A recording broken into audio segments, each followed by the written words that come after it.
Want your boss to put some real action behind the rhetoric when they talk about making your workplace more inclusive? Find out how to hold their feet to the fire to demand diversity on the Diversity Dude podcast with Reg Clark. What's up, everybody? I am so ready to keep this conversation moving. Last week, if you guys remember, we split time between Father's Day and Juneteenth. So I really want to talk about this Juneteenth thing because what I thought was really interesting was recently in the news, two companies absolutely flubbed the whole Juneteenth celebration. Target and Ikea both really kind of demean people of color by doing the old fried chicken and collard greens and watermelon observation to celebrate people of color, particularly black people. Let me just be specific, black people. And that's what I thought was really weird. So today my mother let me pick out my own clothes. And if you can see it, my shirt says the time is always right to do what is right. And that's a Martin Luther King quote.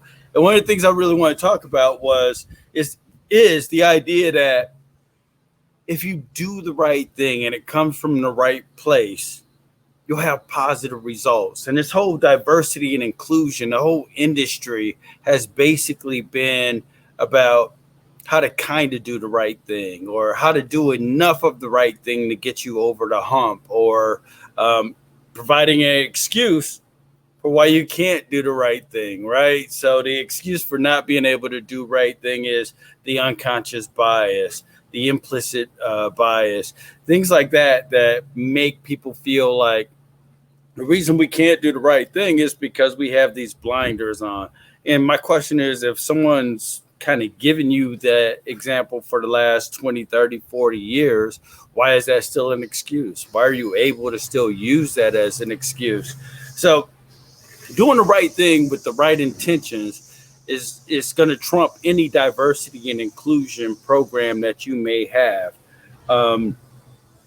Target and Ikea, there were small branches. I mean, there were small individual stores. So I don't want to make it seem like it was widespread.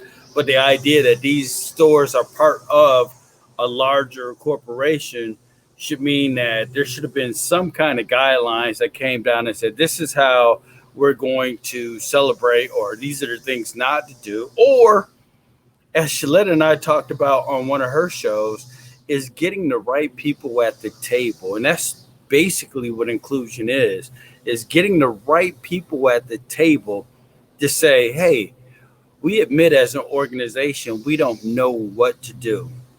So we're asking you to help us do what's right in observation for Juneteenth or Hanukkah or any other celebration from any other group.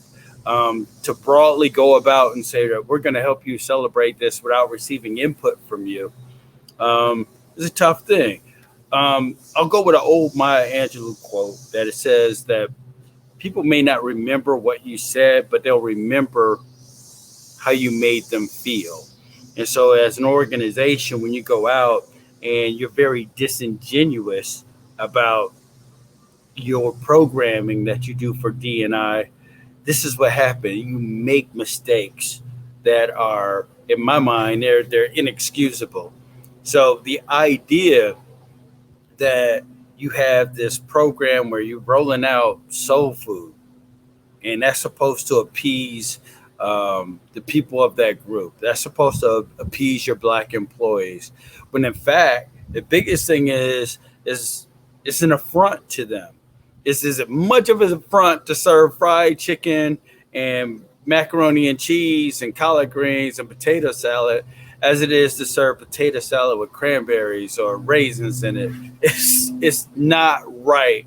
And what I want to say to organizations, if you are part of an organization, if you're a part of an affinity group, is to make sure that all of your celebrations are about acceptance.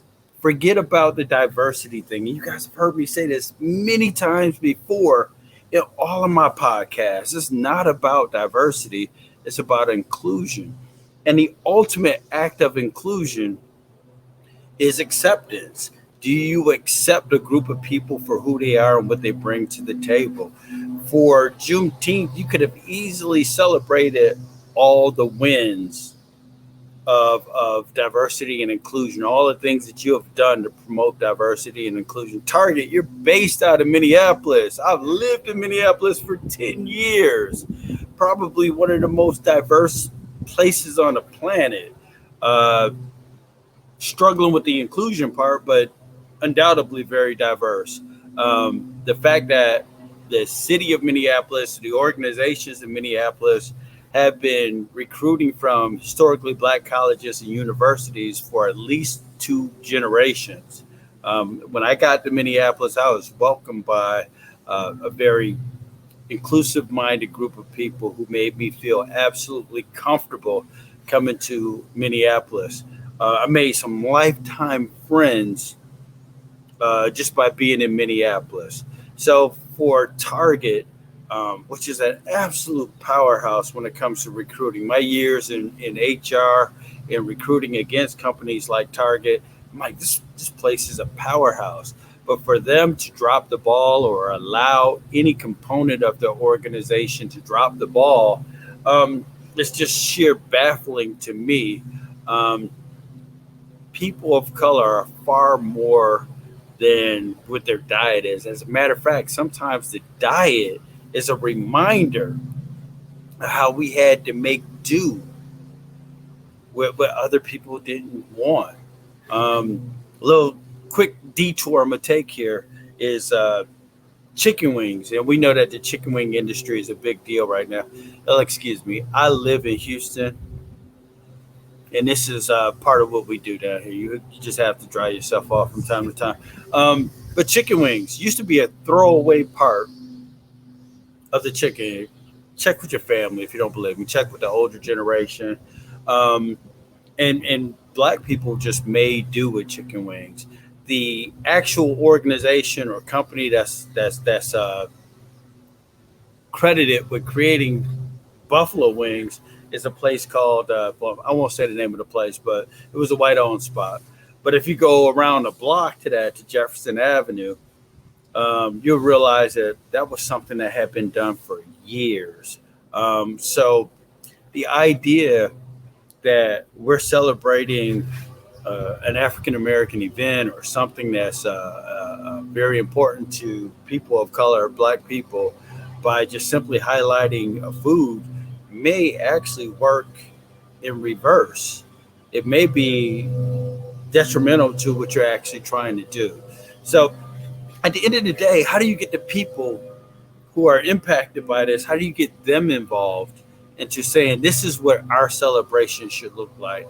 This is what a reflection of us looks like. This is what our organization, IKEA, Target, any Fortune 500 organization, how do we move beyond just doing the staples of serving a soul food menu versus let's celebrate our gains in hiring people of color into management positions. Let's celebrate our gains into our sustainability efforts into the community. Let's celebrate our gains into making the communities in which we exist better communities. Um, how do we do that as opposed to the very disingenuous activity of saying, here's fried chicken and collard greens? Just think about that for a minute. Um, if you are a leader in an organization, if you have access to a leader in an organization, you really do need to press the point that how embarrassing is it when someone says, hey, it's Black History Month. Hey, it is Juneteenth. Hey, anytime we want to celebrate Black people, we simply want to celebrate them by appeasing them with food, which we somehow think is the great equalizer. Um, and in my mind, I'm probably thinking it wasn't even good fried chicken. So the idea is we need to get together with leadership, and leadership needs to get together with people of color to really say, help us understand what we can do. What does this holiday mean to you? What does Juneteenth mean to you? What does Black History Month mean to you? What does Kwanzaa mean to you? And how would you like to see it celebrated? That is the most important thing that is always left out. Is it's always people who are in positions of power making decisions for those instead of giving them some empowerment to make decisions by themselves, which I think is probably the most important thing that you can do. So that right there is the crux of inclusion, is helping people make the decisions that will impact them down the road. And I've used this analogy many times.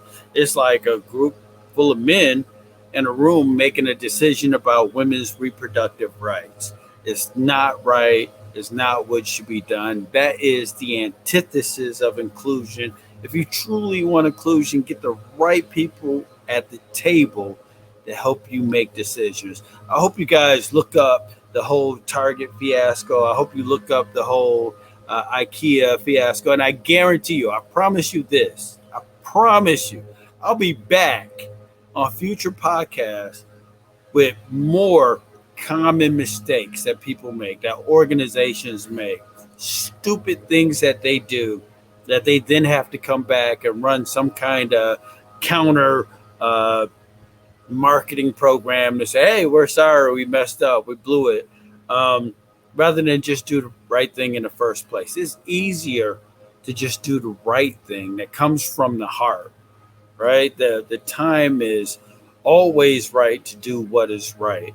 And if you do what's right, instead of just trying to give the appearance of doing what's right, if you do it from the heart, if you really do it, then you can avoid these mistakes that are being made in diversity and inclusion. So I am going to pay the meter and park it right there. Tune in each week as Reg Clark shows you how to demand and implement diversity and inclusion at your job. To hear more, check out his previous shows on ShelettaMakesMeLaugh.com.